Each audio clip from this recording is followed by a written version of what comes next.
Беларусь на расстоянии – это страна, в которой хочется жить. И хочется, чтобы твои дети жили в этой стране. Вот для меня это Беларусь. И поверьте, это один из лучших не уголков. Уголков много, хороших и, может, даже лучших. Одна из лучших стран для жизни. За батьку. А почему? Можете объяснить? Ну как почему? Ну нравится он мне. Вот разговаривает, я бы его слухал. Да вы шутите, наверное. Почему шучу? Я вполне серьезно. Я же вам говорю, что зачем мне другой президент, если я сытый, одетый, обутый, все у меня есть, живу нормально.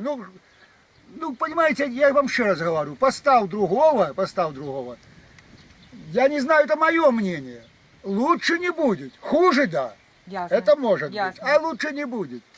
А так я говорю, я в достатке. Поэтому я на расстоянии вижу страну свою как удобную для жизни. И тот, кто хочет здесь жить спокойно, растить своих детей и заработать хочет, он это всегда может получить.